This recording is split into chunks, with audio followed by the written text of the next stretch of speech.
not her, and she's not me. But what we fail to realize is this: our journeys are not the same.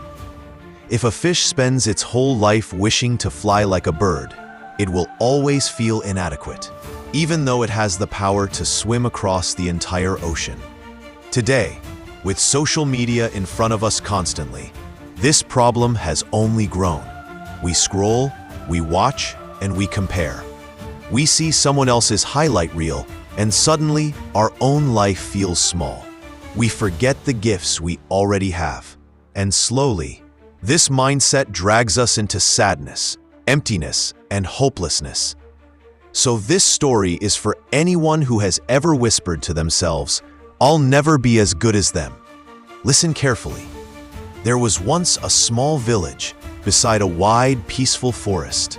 In that village lived a boy named David. He was hardworking and kind, but he had one habit that hurt him deeply.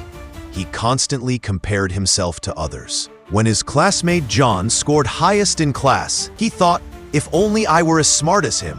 When he saw his neighbor Mark with wealth, he sighed, "I wish I had what he has." Even when someone ran faster than him, he muttered, "Why can't I do that?" Day by day, these thoughts drained his happiness. He stopped enjoying life. He lived believing he was never enough. One day, a wise old man visited the village. Everyone called him Grandpa Thomas because of his wisdom.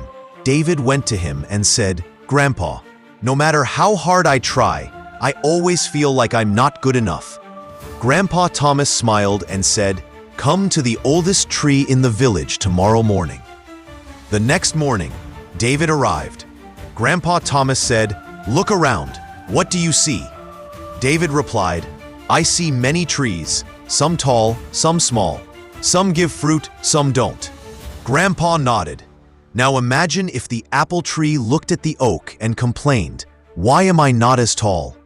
Or if the oak said, 'I wish I had sweet fruit like the apple.' How would that sound?" David laughed. "That would be silly." "Exactly," said Grandpa Thomas. "And yet people do this every day." He guided David to a pond. Fish swam gracefully. Above them, a bird soared across the sky. "What if the fish wished to fly?" Grandpa asked. "What if the bird wished it could swim?" David shook his head. "That wouldn't make sense. Fish are meant to swim.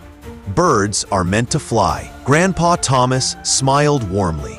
"Then why do you spend your life wishing to be someone else? You have your own talents, your own purpose.